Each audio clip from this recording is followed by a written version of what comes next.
Hello students, today we try to understand our chapter Nationalism in India. So Nationalism in India chapter divided into four subheadings which is given in our textbook. So subheadings is like that: the First World War, Khilafat and non-cooperation. Second heading is differing strands within the movements. Third, towards civil disobedience, and fourth, the sense of collective belongingness. So in this chapter we try to understand all these aspects. So first we start from the introduction. First we try to understand what is the meaning of nationalism. So nationalism is loyalty and devotion to a nation, love for our nation. So we called it nationalism. In this chapter, we will pick up the story from the 1920s and study the non-cooperation movement and civil disobedience movements. We will learn that how different social groups participated in the movements. So we started from the First World War, Khilafat and non-cooperation. Firstly, we try to understand what is nationalism. Nationalism is the feeling of oneness among the people living in a territory. People who live in a specific territory, they have some feelings from to their country, so we called it nationalism. Okay, so we started from First World War. First World War created a new economic and political situation in India. The British imposed war expenditure on India. Income tax was introduced, custom duties were raised, prices of essential goods doubled during the war period. Forced recruitment was made into the British Indian Army. Crop failure resulted in shortage of food materials. Influenza epidemic spread the many parts of India. Millions of people lost their lives. So during the time of First World War, the Indian people, the Indian citizen, villagers they forcefully recruited in by British government in army, and at that time we have also suffering from the shortage of food, and influenza epidemic is separate in many parts of India. So many people of India lost their lives during this situation, or the war make so difficulty from the Indian citizen, from difficulty to Indian citizen. Okay, so at this time Gandhiji Satyagraha coming into India. Okay, the concept of Satyagraha, it is come with Gandhiji. So Gandhiji come back to India in 1915 from South Africa, and he introduced a new powerful method of struggle called Satyagraha, which is called Satyagraha.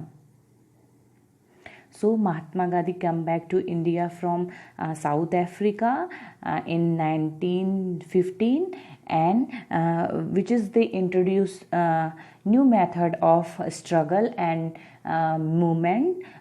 We call them Satyagraha. Satyagraha make from two words, Satya plus Agraha. सत्य means truth, आग्रह means उसको बुलाना. तो सत्याग्रह का means stand for truth. You can stand for truth, take part from truth, so we called it Satyagraha. सत्य के लिए खड़े रहना, सत्य के लिए फाइट करना, called it Satyagraha. So basically, what is the idea of Satyagraha? We try to understand what is basically Satyagraha, what is it is about. So Mahatma Gandhi written. We also know that we earlier already we read this about this in previous pages. So we go through with the Satyagraha. What is the Satyagraha movement? So Mahatma Gandhi returned to India in January 1950. The idea of Satyagraha, if the cause was true. So what is about satyagraha? Satyagraha is about the idea of satyagraha. If the cause was true, if the struggling cause was true, if the struggle was against injustice, then physical force was not necessary to fight the oppressors. So the idea of satyagraha is called as, if your cause of a struggle is true and the struggle was against injustice, then physical force didn't necessary. Okay, we can achieve our goal by or through non-violence. Mahatma Gandhi believed that his dharma of non-violence could unite all Indians. They believe in this theory.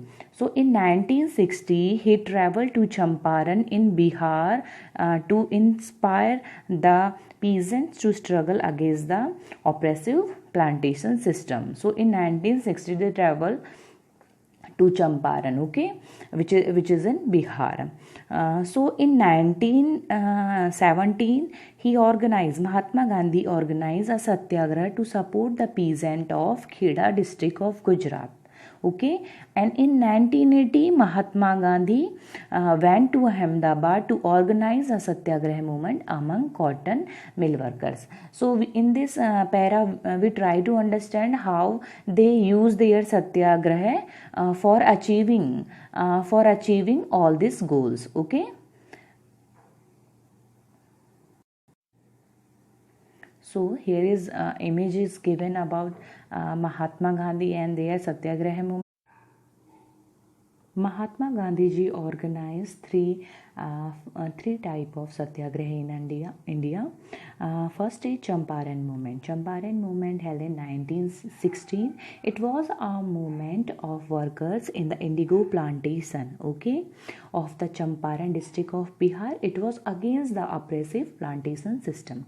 So Champaran movement is first satyagraha movement in India, and second is Kheda movement, which is 1917. Crop failure and the plague epidemic made the life of the farmers miserable in the Kheda district of Gujarat. So they started a movement under Gandhiji leadership with the demand of reduction in the land revenue.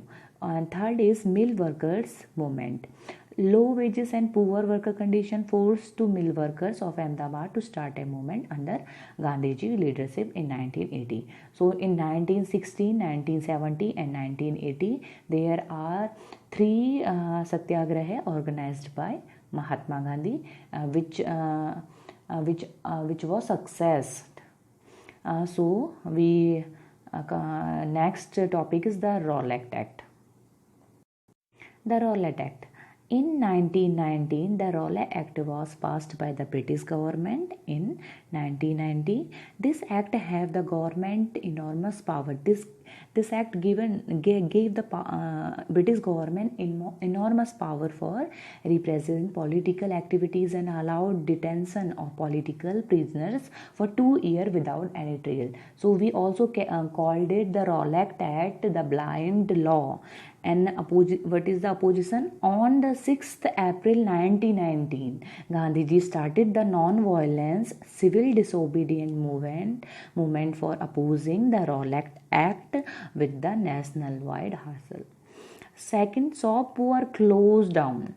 Rallies were organized and workshop worker went on strike. On 10th April 1990 in Amritsar, whispered attack on banks, post office and railway station took place. What is the British response? British response, government brutally represented the nationalist and martial law was imposed and General Dyer took command. General Dyer को command दे दी गई. So Rowlatt Satyagraha is organized by Mahatma Gandhi, which is belong to non-violence, okay, which is against Rowlatt Act. And these protection led to the Jallianwala Bagh incidents, okay. Jallianwala Bagh massacre. On 13 April 1990, a public meeting was organized at Jallianwala Bagh Jallianwala Bagh, a place in Amritsar, Punjab, to protest against the arrest of national leaders. You know that the leaders got arrested. So many villagers who come to attend a Vaisakhi fair in Jallianwala Bagh were also present in that park, and General Dyer reached that meeting and place along with the British troops, and he ordered the troops to fire, and firing lasted for nearly 10 minutes continue. More than 1,000 people were killed and many were wounded. That incident is called Jallianwala Bagh Hatyakand. Jallianwala Bagh Massacre. In this image we can see General Dyer picture is given, and Jallianwala Bagh area and place picture also given. If you if you have time, you go to Amritsar, you can see the Jallianwala Bagh place. Okay, so evidence also there at present time, evidence also there. Khilafat movement.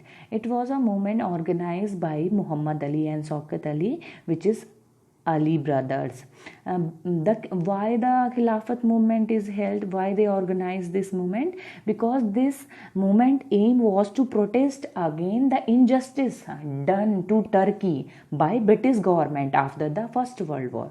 What happened in after First World War? British government promised to Turkey, they provide some facility to them after when they won the First World War, but they didn't do it. And the Turkish and the people of Turkey, they are angry with British government. The Turkish Sultan had the title of Khalifa, and the Muslim consider him as their spiritual leader. So many Muslims joined their movements. Khilafat movement held in 1990 to 1924. The movement started by these two brothers, which images is given here, Muhammad Ali and Shaukat Ali. Okay, Gandhiji decided to launch the non-cooperation movement because Mahatma Gandhi have also so many reasons to launch this non-cooperation movement. Because the First World War added to the misery of the Indian people.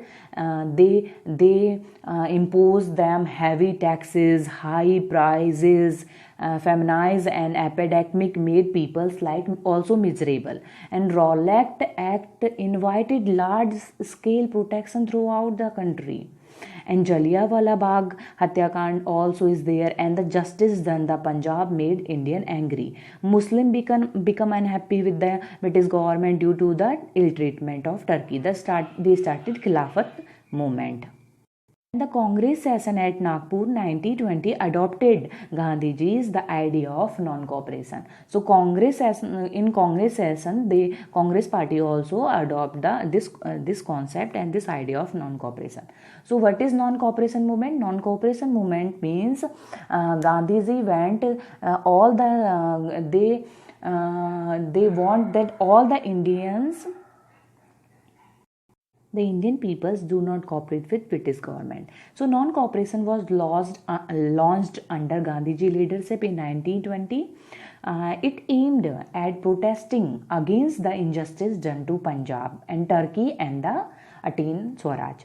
Educated middle class led the movement in towns and cities. Educational institutions, law courts, foreign goods were boycotted. So, in non-cooperation movements, Indian people start non-cooperate with British government. They do not use